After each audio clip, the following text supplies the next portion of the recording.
Hello, this is Trevor Crow. The show is Trevor and Friends, and today is a very kind of warm fall day. It's like the first full day of fall. So welcome to the show. Sitting with me in the studio, happily, is Hector Arzeno. He is a state representative for the 151, which is right here in Greenwich. And Hector, welcome. Thank you very much, Trevor, and thank you for the invitation. And what a pleasure to be here. It's so great. So you do a wonderful job here. Thank you. And of course, Bob is our technician doing an incredible job there, as is Lisa Hennick, our executive producer. So we have this great team. Okay, so Hector, let's jump right in. Hector, you're an immigrant from Argentina, is that correct? Absolutely. Yes. Came to the U.S. in 1974 just for a training program with one of the largest U.S. banks, with the Morgan Guaranty Trust. And, I fell in love with the U.S., basically, the rule of law, the value of the word, and equal opportunity for all. And if you make it in New York, you can make it anywhere. So true. So I learned to work on Saturdays in the U.S., which is not much in the Latin culture. So it's hard work, and when you get here, and the rule of law and the opportunity was really what drew you here and kept you here. Oh, well, certainly, as I said, those three issues, I value them quite much. Basically, I believe that we as human beings, we are all the same, despite difference the way that we grew up. But, if you stop in a stop sign, is because basically there are consequences if you don't. In Latin America, many times, in other parts of the world, we are used to no consequences. So people, what they do, they pass on a stop sign. Yeah. So, and those are the simple things that I appreciate a lot of our society. And Hector, what you're saying is really important, that many of us who grew up here take that for granted. Absolutely. I probably don't think about that as much as I should. And so you had a very robust career in finance. You worked very hard, apparently on a lot of Saturdays. Right. And you moved to Greenwich, what, in 1984? No, 1987. 87, okay. My eldest children were starting school, and so that's when we decided to move to Greenwich. I tried before. I didn't have the money to move to Greenwich. It was expensive. So, but, we had a happy life in Westchester, and my children were born in Chappaqua, New York, and as I said, it was a good opportunity. I sold my house in Chappaqua and and I could afford a house in Greenwich. Yeah, it's an honor to live here, and it's a beautiful town. So, Hector, after all those years working so hard, what brought you to politics? Why did you want to get involved here? Well, just after I retired, basically, I had more time between hands. Unfortunately, just working on Saturdays, we said, didn't have much time to think otherwise. And so talking to people, basically, I should mention Jim Himes, that is a neighbor, and That's right. and Peter Burke, a long-standing member of the RTM, and basically I always remember Jim saying to me, Hector, fine, but I didn't have experience in public service, in politics. I would say in politics. So he said, why don't you start from scratch? So I decided to run for the RTM, and I am still on the RTM. I am on my fourth term, I think, and going for re-election in November. And I enjoy it very much, and I learn a lot. I learn a lot of public service, so I took the time to go to the town hall, to the BT meetings, to the budget meetings, to learn about public finance. And basically, over the years, I learned that the decision-making process in public service is a bit different than in the private sector. Oh, I can't imagine. So just to sort of roll back the tape a little bit, the RTM is the Representative Town Meeting. Correct. The BET is the Board of Estimate and Taxation. And what else did you mention? Am I missing? No, those two. Those two. Those two. So learning about how to run a town and how to kind of churn through, and it's quite a challenge, right? It Getting a is. consensus for pretty much anything. But that's kind of what democracy is about, right? Absolutely. You have to be pretty patient, and it can be very frustrating. Hmm. It can be, but you learn, as I said, and I learned quickly that sometimes takes more than one session to approve issues. I mean, at the very beginning, we want, as I said before, to make quick decisions. We are used to that in the private life, for better or worse, with consequences, but we assume the risk and the responsibilities, and we make decisions. In the public sector, sometimes takes 1, 2, or 3 sessions of negotiations to pass a bill or to have a bill or a project approved. Yeah. Do you find yourself getting frustrated by the process? No, no, no, no, no, no. It works. The process works. As I said, when you see that there is an end, a light at the end of the tunnel, and issues get back, and sometimes issues also get back because they need changes. Yeah. I mean, everything that we approve is not just, set for life. I mean, Right. You have to constantly we need revise. updates, revise, right. Right. Okay. Speaking of lights at the end of tunnels, because you've been working hard now, you've been at the 151 for a couple sessions. You're not running. What's coming up is municipal elections. Correct. Everyone, please vote November 4th. Democrats, you got to show up. We tend to turn out 10% less than the Republicans out there. So this is a call to action, everybody. So, Hector, you're not running now, which is kind of nice, right? You don't have to knock on doors. For the state office, For no. the state office, no. Yes, for the RTM. Yeah. Oh, right. Yes, Yeah. for the RTM. Of course. Don't forget to turn the ballot and look at the back of the ballots are the RTM members of each district. Very important. And now, where can people get more information for each of these candidates? How can you get Well, educated? League of Women Voters, they do a tremendous job publishing, the bios of each candidates and the information of how to vote. Yeah. In English and Spanish. Oh, it's I mean, I know that it's in Spanish because with my wife, we help with the translation. Oh my God, I love it. Okay, so anybody who needs to be educated, you really want to know who you're voting for, what the issues are, what their backgrounds are, you can look up on the website of League of Women Voters. I think it's lvw.org. That's correct. lwv.org. Okay, so let's talk about some of the things that have been important to you in this past legislative session, moving on to this new one starting up. Talk to me a little bit about the Trust Act revision, for example.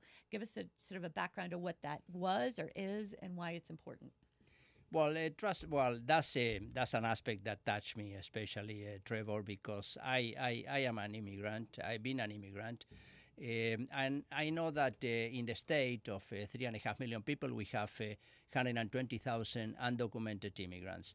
And there are wonderful organizations in the state, non-profits, that do a great job trying to get those undocumented immigrants on a path to permanent residence or citizenship, and many of them with families, with children, 1 or 2 or more that are born in the U.S.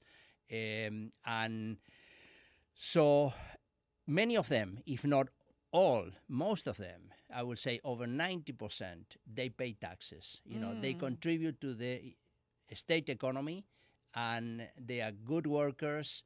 And I mean, what I regret and at the federal level is that we don't have an immigration policy.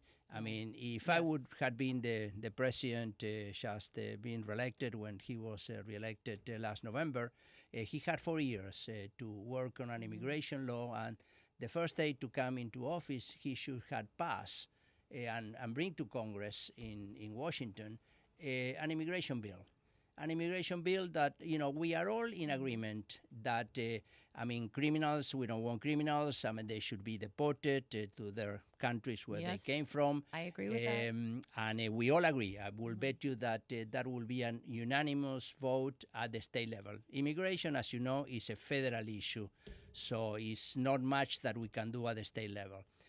However, I think that I am very proactive defending the rights of our citizens, and the right of my neighbors, the ones legal, and the ones that are good citizens. They are good citizens. They are good parents. They are good families. They contribute to the economy. They have been here for many years, and there are very sad stories that we hear of people that have been detained without much reason, that just not having the papers in order.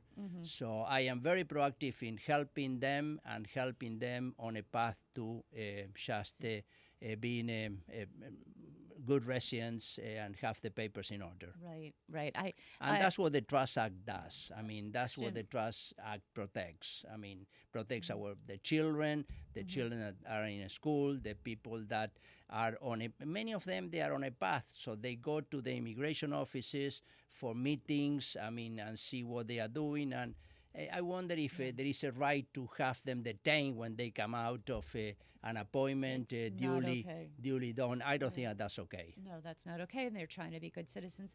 And these people are paying taxes. They really Absolutely. are contributing to the economy. And oh my Several goodness. hundred millions. Wow, this group of undocumented people, generally speaking, work very hard. They do. Across industries, whether it's construction, all over. So I appreciate that you are very passionate. I can tell sitting next to you. It's a lot of energy. And the Trust Act revision was passed, I believe. So It was being passed. enacted, and we, our state, our and local enforcement officers are not asked really to help ICE That's correct. grab Unless ICE comes with a warrant, a warrant. they have an identified person that they have to be detained, is a criminal. Yes, I mean, we all support be that. proactive and supporting that. And the Trust Act most likely will be revised probably in the coming session. I think that there is the issue of just getting into courthouses and detaining people inside the courthouses. I think that there is some debate to have with our colleagues on the other side of the aisle about these actions, those actions. Yeah, I'm glad you're going to revisit that. So let's move forward and talk about some of the big pressing issues that are a challenge still, and we may end up with a special session. Let's talk about housing, Hector. Very good. What are your thoughts? Why did Lamont veto the Fair Share bill, et cetera? Talk to me. Well, housing, I mean, the housing bill, I was on my third term. So on my first term, this was my third term, the one that ended in June. My first term, that was also a humongous housing bill that it passed the House. Did not was brought in the Senate, and we voted against. And that was a leadership bill. That was my first session, and I voted against that bill with my colleagues from Greenwich. The second year, a bill was a smaller bill, we can call it, was proposed for housing. So we worked hard, very hard, to make with our colleagues from the other side of the aisle and from our side of the aisle to make changes. And we made tremendous changes to that bill to the point that the head of the chair of planning and zoning in Greenwich and other towns in Fairfield County gave us the approval for that bill. It's not, I don't pretend to know everything, so every time that I have to make a decision on housing, for example, I continuously talk to Westcock, to CCM, and to Planning and Zoning Greenwich. And with their advice, I make my final vote. So quick, what's Westcock? In this year, Westcock is a Western Alliance of municipals in Fairfield, or exactly. in Connecticut. Just so people understand, we do have a coalition of towns that work together in Lower Fairfield County. Yep. And that's and CCM Yep. is sorry.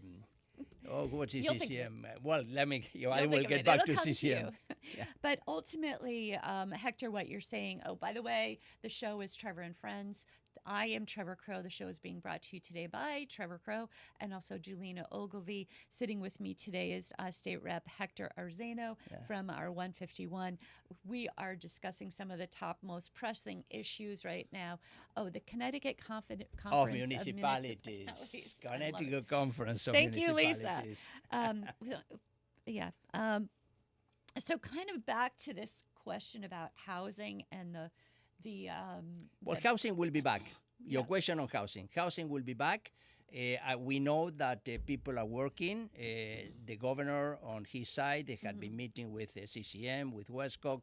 I mean, there is also a house roundtable that is led by Representative Jason Rojas, and they have meetings, which is a bipartisan just a committee. Yep. And so I think that we haven't seen anything. I believe that changes will have to be made for the governor to accept that bill, and for many of the Fairfield counties also to be more acceptable to what is proposed. Right, right. So there's a lot happening, and I haven't heard of a special session coming up to tackle this issue. Have you? As far as we heard, is the second half of October. I mean, they are aiming for the second half of October before Halloween, probably. Got it. Okay, so one of the questions I always want to hear from our state reps or even our state senators, what kind of funds are we getting back to Greenwich? Because I know we send a lot to the state. What have you guys been working on, and did we see any monies really come back to us right? Oh, it does. It does, and in fact, I spent most of the summer being sure that the beneficiaries, nonprofits, basically were just finalizing the paperwork to receive those funds. And certainly I can talk, I am part of the education committee, and I work hard in the last session to get the 20% funding on the approved amount of the construction of Central Middle School. And that was a record for Greenwich, for us, to receive that kind of funding. I think it was to the amount of around $24 million, which is a huge savings to the taxpayers of Greenwich. And also for this session, we just had last Friday the groundbreaking of the YWCA expansion, which, I mean, as you know, I don't have to promote the YWCA here. It's a wonderful organization that everybody knows well. And it's a $750,000 bonding that the governor approved with his committee, the bonding committee, and just at the beginning of August, and that will help them with the construction and the renovation of the buildings. And but over the last 3 sessions, constantly, I get money. We got money. We are a team. You know, I like to use. I mean, the word "I." Is not part of the team. Right. This is a group effort, collaboration. You heard that. So we got money for Barbara House. Barbara House is one of the oldest nonprofits in Greenwich, serving the most needed communities in our town. We got funding for family centers, for Children First in Education program. We got funding for the Greenwich Alliance for Education, for the AVID program, to support them. And not only that, but every year we got a scholarship for 1 or 2 students to help them to complete their university education after college.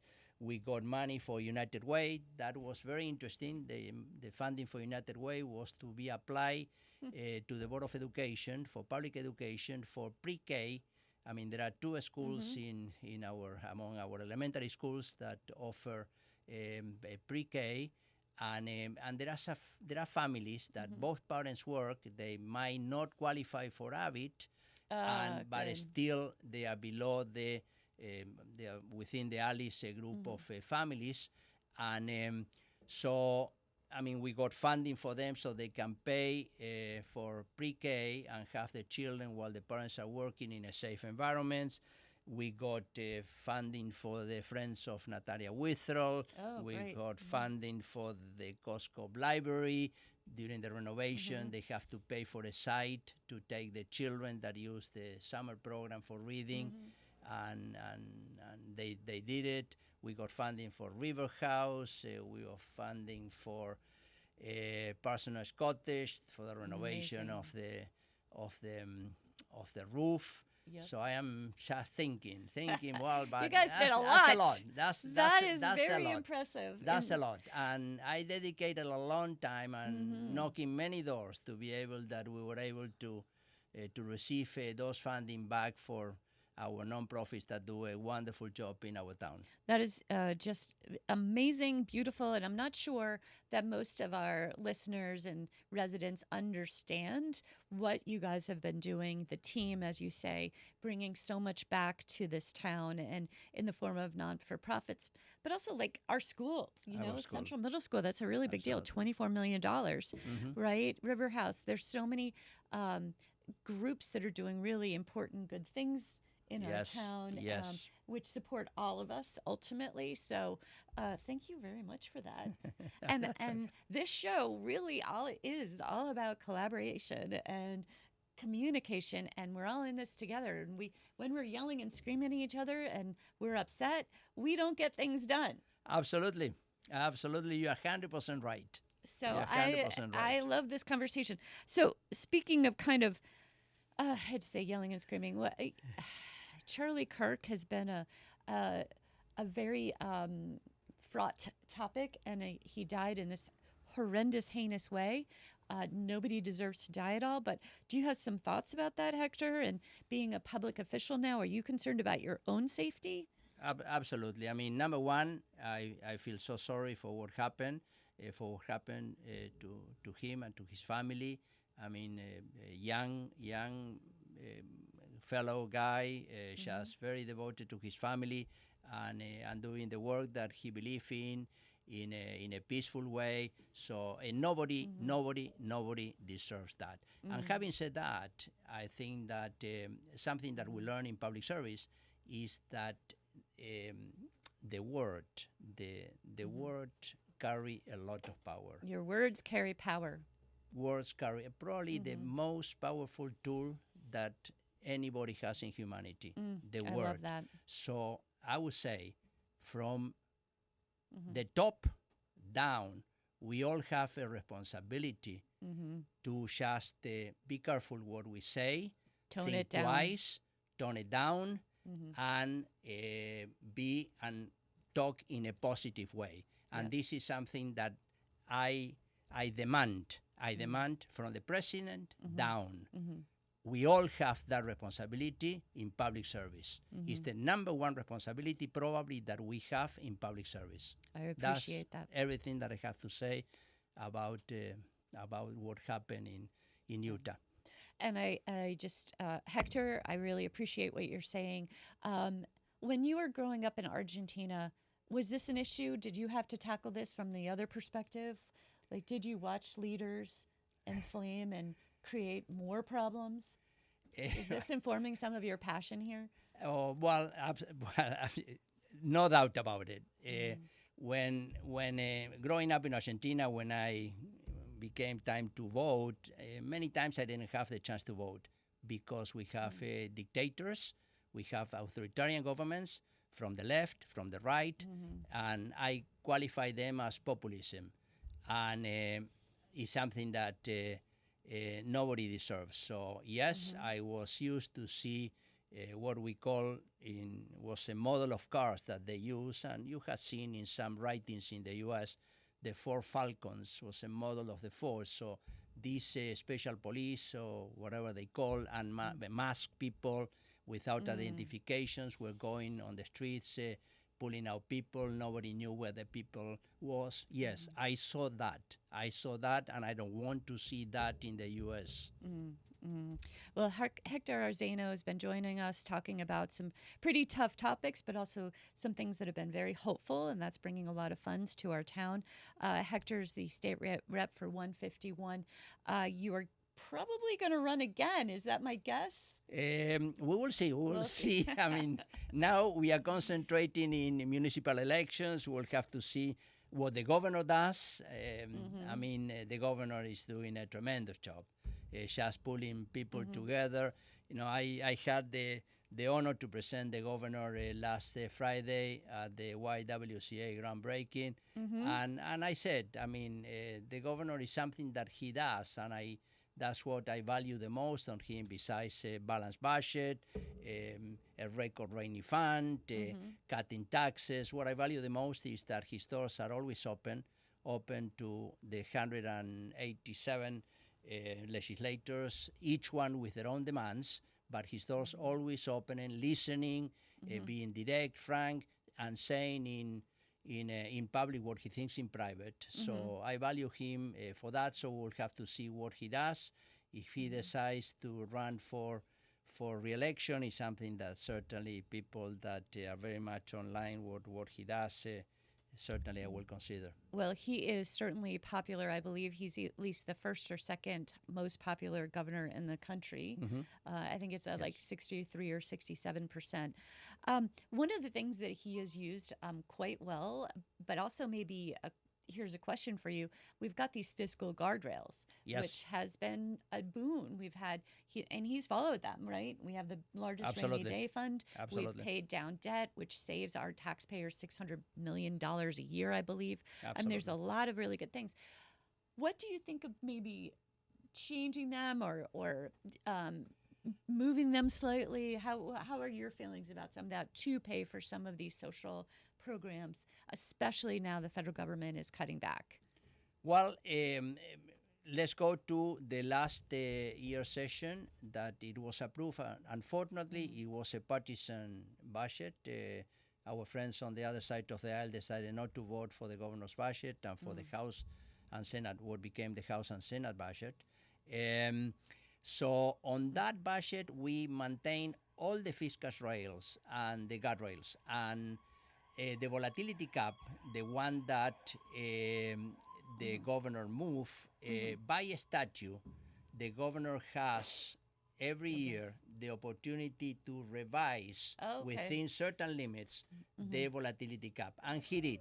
He did to fund a 300 million trust for the early child care education. Got it. And many people says that he broke the guardrail. He didn't No, break he them. just- He has by statute the He moved it. possibility to move them within certain limits, and Got that's it. what he did. So we're going to wrap up the show right now. We've got our taxpayer dollars at work. You can hear the sirens going by us, but we've had a really great show. Hector, thank you so much. Thank you for clarifying the volatility cap and how the governor changed it a little bit. He didn't blow it Right. out. Nope. But we're doing pretty well as a state. Let's just keep it that way. And Absolutely. Thank you for your public service. And the show is Trevor and Friends. This is Trevor Crow, brought to you by Trevor Crow. That's me and Jolena Ogilvie. And thank you, Bob, for keeping up. So everybody have a happy week. Stay safe.